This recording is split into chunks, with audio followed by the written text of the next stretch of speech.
ओम नमः शिवाय। शिव पुराण दुग्ध संहिता द्वितीय खंड 5वां अध्याय संध्या का चरित्र। सूत जी बोले, हे ऋषियों, नारद जी के इस प्रकार प्रश्न करने पर ब्रह्मा जी ने कहा, मुने, संध्या का चरित्र सुनकर समस्त कामनियाँ सती साध्वी हो सकती है। वह संध्या मेरी मानस पुत्री थी, जिसने घोर तपस्या करके अपना शरीर त्याग दिया था। फिर वह मुनिश्रेष्ठ मेघातिथि की पुत्री अरुंधति के रूप में जन्मी।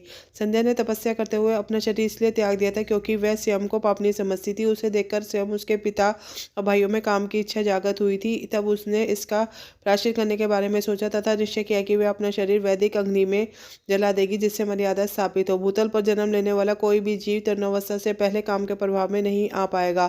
वह मर्यादा स्थापित कर मैं अपने जीवन का त्याग कर दूंगी। मन में ऐसा विचार करके संध्या चंद्रभागा नामक पर्वत पर चली गई। यहीं से चंद्रभागा नदी का आरंभ हुआ। इस बात का ज्ञान होने पर मैंने वेद शास्त्रों के पारंगत विद्वान सर्वज्ञ और ज्ञान योगी पुत्र वशिष्ठ को वहां जाने की आज्ञा दी। मैंने वशिष्ठ को संध्या को विधि पूर्वक दिशा देने के लिए वहां भेजा था।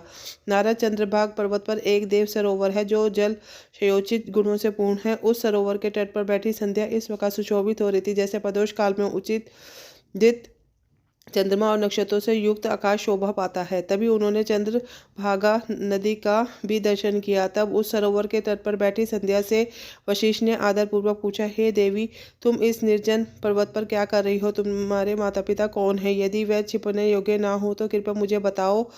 यह वचन सुनकर संध्या ने महर्षि वशिष्ठ की ओर देखा। उनका शरीर दिव्य तेज से प्रकाशित था। मस्तक पर जटा धारण किए हुए साक्षात कोई पुण्यात्मा जान पड़ते थे। संध्या ने आदरपूर्वक प्रणाम करते हुए कहा, वशिष्ठ जी को अपना परिचय देते हुए कहा, ब्राह्मण, मैं ब्रह्मा जी की पुत्री संध्या हूँ। मैं इस निर्जन पर्वत पर तपस्या करने आई हूँ। यदि आप उचित समझे तो मुझे तपस्या की विधि बताइए। मैं तपस्या के नियमों का नहीं जानती हूँ, तय मुझ पर कृपा करके आप मेरा उचित मार्गदर्शन करें। संध्या की बात सुनकर वशिष्ठ जी ने जान लिया कि देवी संध्या मन में तपस्या कर दृढ़ संकल्प कर चुके हैं। इसलिए वशिष्ठ जी ने भक्त वत्सल भगवान शिव का स्मरण करते हुए कहा कि हे देवी, जो सबसे महान और उत्कर्ष सभी के परम आराध्य है, जिन्हें परमात्मा कहा जाता है, तुम उन महादेव को अपने हृदय में धारण करो।